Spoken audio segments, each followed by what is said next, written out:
Bismillahirrahmanirrahim. Assalamualaikum warahmatullahi wabarakatuh. Selamat pagi dan salam sejahtera bagi kita semua. Yang terhormat, dosen pengampu mata kuliah Metodologi Politik, Bapak Subhan Agung SIPMA. Perkenalkan, nama saya Ajeng Putri Riansah dengan NPM 223507034 dari kelas 22A.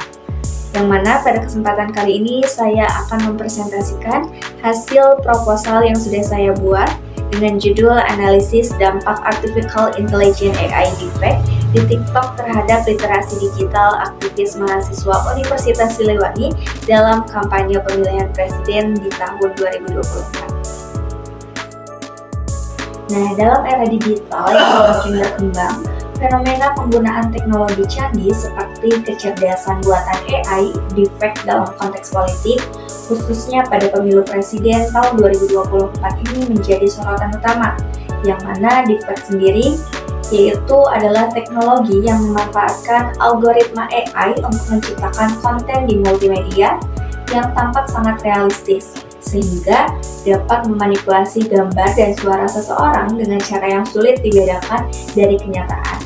Nah, meskipun memiliki potensi positif, penggunaan defect dalam kampanye politik ini tuh membawa dampak negatif yang signifikan. Nah, di antaranya dampak tersebut ini adalah penyebaran disinformasi yang dapat merusak reputasi calon presiden dan wakil presiden. Nah, serta menyebabkan kebingungan di kalangan pemilih.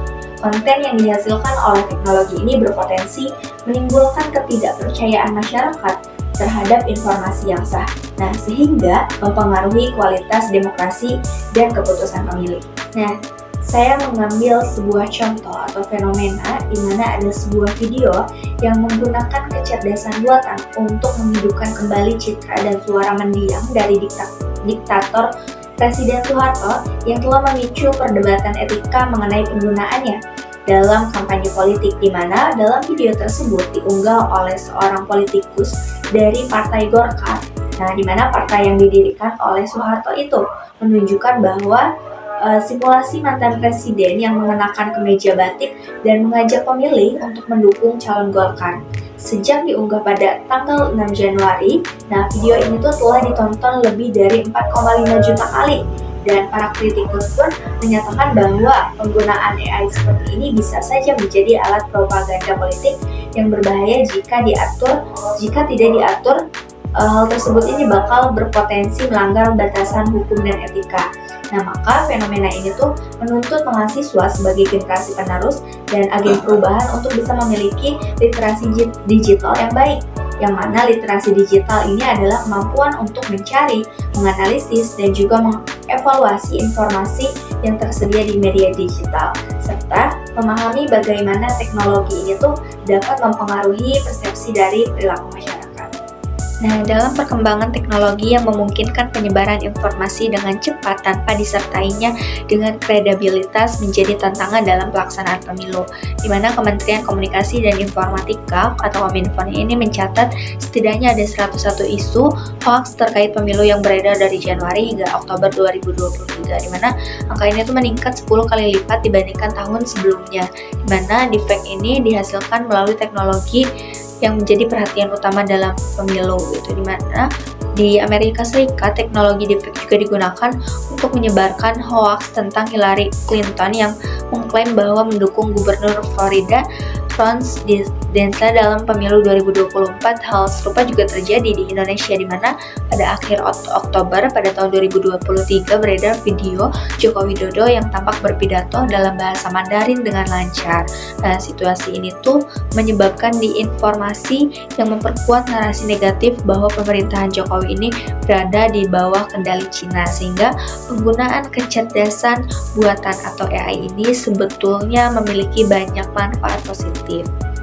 Namun sayangnya ada banyak individu yang tidak bertanggung jawab yang memanfaatkan teknologi ini untuk tujuan yang negatif, sehingga khususnya gitu dalam memanipulasi masyarakat demi kepentingan tertentu dalam konteks politik.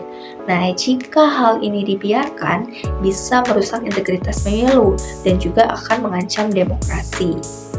Oleh karena itu, penggunaan AI ini sangat membutuhkan perhatian yang khusus gitu dalam konteks pemilu, apalagi di periode pemilihan calon wakil presiden dan presiden selanjutnya. Dan dimana kekhawatiran adalah banyaknya konten yang dihasilkan oleh AI ini dapat menyulitkan orang untuk membedakan antara informasi yang asli dan juga mana yang dimanipulasi gitu. Lebih jauh lagi, maraknya model bahasa di perangkat lunak atau text to speech atau text to video ini juga mempercepat pembuatan konten, yang mana terkikisnya kepercayaan terhadap informasi pemilu menjadi masalah yang meluas dan memerlukan respon kolaboratif antar sektor. Dan deepfake ini juga menjadi isu yang harus ditangani gitu ya oleh pemerintah, terutama dalam konteks pemilu, karena dapat mengancam persatuan bangsa dan penyebaran hoax ini tuh dapat terjadi dengan cepat karena kemajuan teknologi dan yang memudahkan akses informasi. Sehingga mengapa penelitian ini sangat penting, karena penelitian itu bisa menganalisis nantinya dampak penggunaan teknologi deepfake dalam pemilihan presiden di tahun 2024 kemarin terhadap literasi digital. Nah, terutama dalam konteks aktivis mahasiswa Universitas Siliwangi dengan mengkaji pemahaman mereka tentang teknologi deepfake dan dampaknya terhadap informasi di TikTok. Nah, penelitian ini tuh dapat mengidentifikasi sejauh mana sih mahasiswa ini menyadari bahwa resiko disinformasi ini yang dihasilkan oleh konten manipulatif. Nah, selain itu, dengan mempelajari bagaimana deepfake ini mempengaruhi persepsi mahasiswa terhadap calon presiden dan wakil presiden selama kampanye gitu. Sehingga penelitian ini tuh nantinya berpotensi memberikan wawasan tentang pengaruh media sosial terhadap opini publik. Nah, terakhir, analisis terhadap strategi yang diterapkan oleh aktivis mahasiswa ini tuh mengedukasi diri mengenai resiko dan tantangan yang ditimbulkan oleh konten deepfake, dan akan membantu merumuskan langkah-langkah konkret dalam meningkatkan literasi digital sehingga mahasiswa ini dapat berpartisipasi secara aktif dan bertanggung jawab dalam proses demokrasi. Maka dari itu, saya ingin mengajukan judul ini yaitu analisis dampak artificial intelligence AI deepfake di TikTok terhadap literasi digital aktivis mahasiswa Universitas Siliwangi dalam kampanye pemilihan presiden tahun 2024. Baik, kita lanjut ke rumusan penelitian.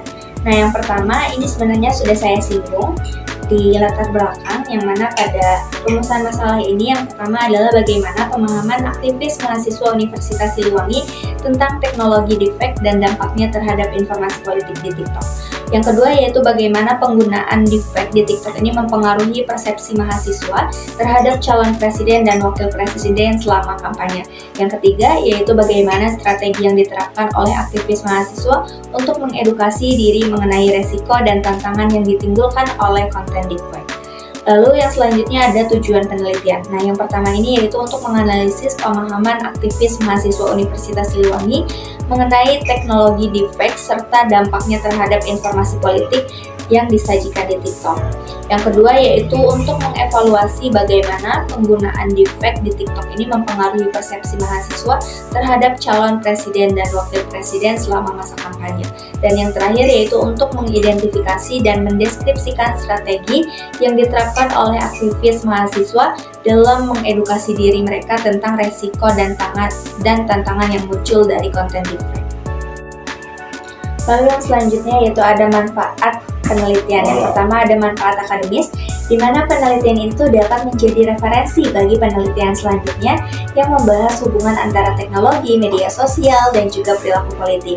Nah, jadi hasil penelitian ini tuh dapat digunakan sebagai dasar untuk studi lebih lanjut gitu mengenai dampak jangka panjang dari teknologi deepfake dalam kampanye politik serta untuk mengeksplorasi strategi edukasi yang efektif dalam meningkatkan literasi digital di kalangan mahasiswa. Nah, lalu yang kedua ada manfaat teoris ya, di mana manfaat teoris ini untuk menganalisis pandangan aktivis mahasiswa. Penelitian ini tuh nantinya dapat membantu dalam memahami bagaimana generasi muda ini merespon dan beradaptasi. Yang kedua yaitu ada manfaat teoritis, yaitu untuk menganalisis pandangan aktivis mahasiswa, yang mana penelitian ini tuh dapat membantu dalam memahami bagaimana generasi muda ini merespon dan beradaptasi dengan teknologi baru dalam konteks politik. Lalu manfaat yang ketiga yaitu ada manfaat praktis, di mana manfaat praktis ini nantinya akan meliputi peningkatan literasi digital di kalangan mahasiswa yang akan membantu mereka itu lebih kritis dalam menyaring informasi yang diterima di media sosial. Nah, selain itu juga hasil penelitian itu nantinya dapat memberikan panduan bagi aktivis mahasiswa dalam mengembangkan strategi edukasi dan kampanye yang lebih efektif terkait penggunaan teknologi dalam konteks politik. Baik, kita lanjut ke bab 2, di mana grand teori yang saya gunakan adalah teori agenda setting dari Maxwell M. Scott dan Donald Shaw pada tahun 1972. Di mana untuk pengertiannya bisa dilihat di layar. Nah, mengapa saya menggunakan teori agenda setting ini? Karena teori agenda setting ini akan menjelaskan bagaimana media berpengaruh dalam menentukan topik yang dianggap penting oleh publik. Nah, dalam konteks TikTok yang semakin booming nih pada zaman sekarang, yang mana konten deepfake ini bisa menjadi kontroversial gitu dan menarik perhatian di tahun 2024 kemarin di pemilihan presiden dan wakil presiden. Nah, dengan memfokuskan pada cara konten AI ini dibentuk dan disebarkan, penelitian itu bisa mengulik gimana mahasiswa di Universitas Siliwangi menerima dan merespon informasi yang beredar selama kampanye pemilihan presiden di tahun 2024. Jadi, dengan menggunakan teori ini, saya bisa mendapatkan sudut pandang yang lebih mendalam gitu mengenai hubungan antara media, teknologi, dan literasi digital aktivis mahasiswa dalam menyikapi informasi yang ada. Di sini juga ada penelitian terdahulu. Nah, ada beberapa referensi jurnal penelitian terdahulu yang mana pembeda antara penelitian saya dengan penelitian yang terdahulu ini yaitu di mana sebelumnya itu banyak yang berfokus pada dampak umum dari teknologi media sosial terhadap perilaku politik tanpa mempertimbangkan spesifik konten berbasis AI seperti deepfake. Dan sebagian besar kajian sebelumnya juga lebih menitik beratkan pada fenomena disinformasi secara umum dan pengaruhnya terhadap pemilih. Sedangkan penelitian ini tuh secara khusus mengeksplorasi hubungan antara teknologi AI deepfake dan literasi digital di kalangan mahasiswa Universitas Siliwangi. Nah, dengan fokus ini, penelitian ini tuh tidak hanya mengevaluasi bagaimana konten deepfake ini mempengaruhi persepsi politik, tetapi juga bagaimana mahasiswa sebagai aktivis itu dapat mengembangkan kemampuan literasi digital dan untuk membedakan antara informasi yang kredibel dan tidak kredibel. Nah, pendekatan ini juga memberikan kontribusi baru dengan mengedepankan peran pendidikan tinggi dalam menciptakan generasi yang lebih kritis dan peka terhadap tantangan informasi di era digital, terutama pada pemilihan presiden di periode selanjutnya. Kita lanjut ke bab 3 yaitu metode penelitian. Nah, objek penelitian ini adalah aktivis mahasiswa Universitas Siliwangi yang terlibat dalam kampanye pemilihan presiden dan wakil presiden pada tahun 2024, khususnya yang aktif menggunakan media sosial TikTok. Lalu jenis penelitian. Nah, penelitian ini tuh adalah penelitian kualitatif deskriptif.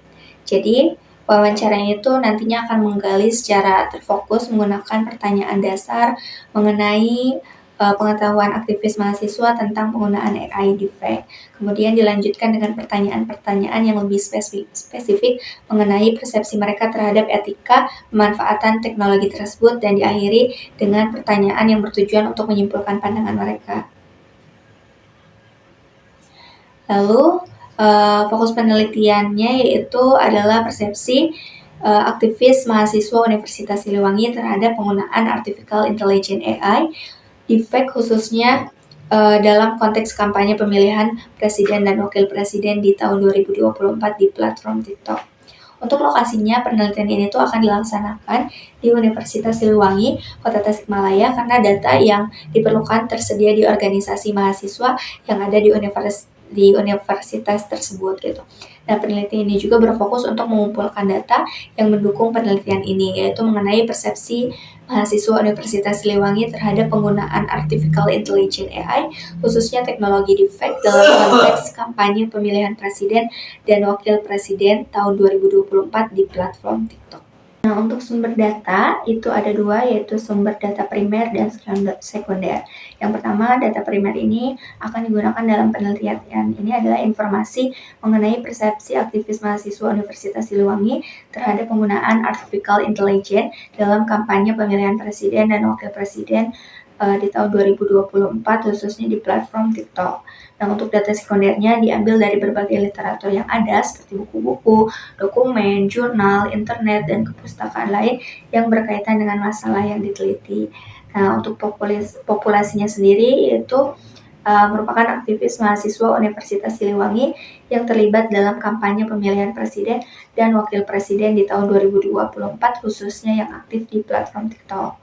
Untuk sampelnya, yaitu sampel penelitian ini akan diambil dari sejumlah aktivis mahasiswa yang merupakan organisasi mahasiswa yang dipilih secara purposive sampling, yaitu metode pengambilan sampel sumber data berdasarkan pertimbangan tertentu, yaitu yang dianggap paling memenuhi informasi yang dicari atau individu yang memiliki kemampuan untuk membantu penelitian, sehingga mempermudah peneliti dalam menjelajahi objek atau situasi sosial yang sedang diteliti, sehingga nantinya itu akan dilanjutkan dengan snowballing sampling. Apabila data tersebut ini tidak mencukupi, maka dari itu nantinya saya akan berinisiatif untuk melanjutkan pengambilan data dengan penentuan informan snowballing sampling.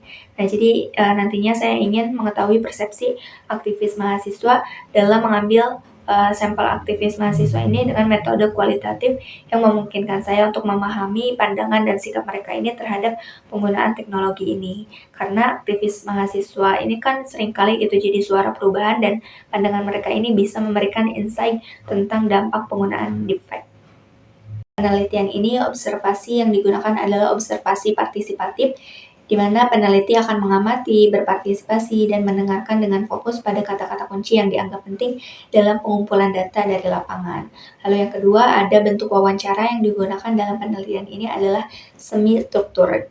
Semi-struktur ini adalah metode yang nantinya itu peneliti ini akan memulai dengan serangkaian pertanyaan yang telah disusun secara sistematis, kemudian melanjutkan dengan menggali informasi lebih dalam satu persatu. Nah, dengan pendekatan ini, jawaban yang diperoleh dapat mencakup seluruh variabel yang diperlukan, disertai keterangan yang lengkap dan mendalam. Wawancara semi-struktur ini juga termasuk dalam kategori wawancara mendalam atau in-depth interview dan nantinya akan memberikan kebebasan lebih dalam pelaksanaannya dibandingkan dengan wawancara yang sepenuhnya terstruktur gitu.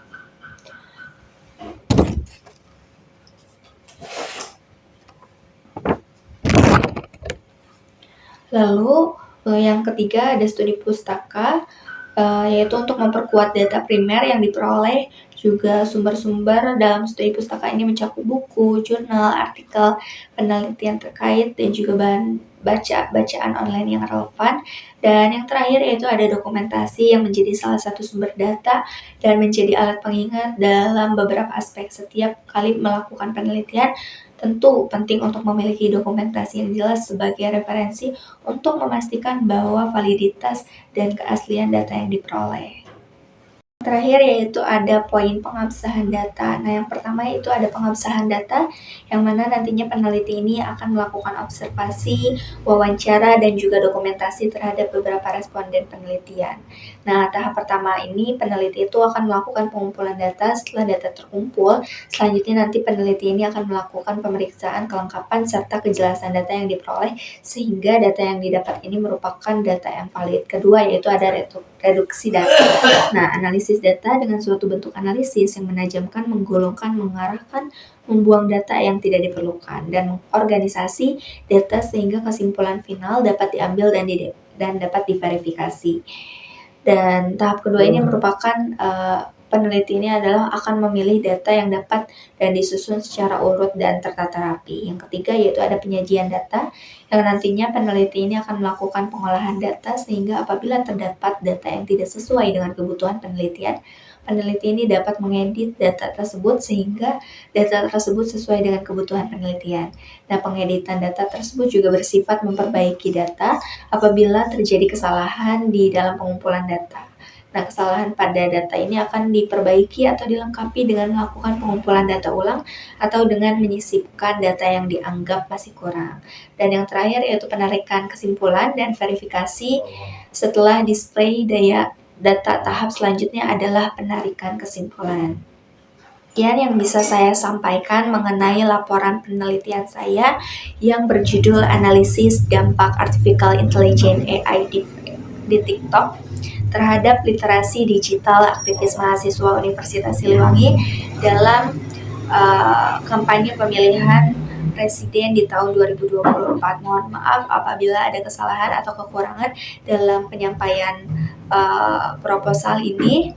Saya ucapkan terima kasih atas perhatiannya. Wassalamualaikum warahmatullahi wabarakatuh.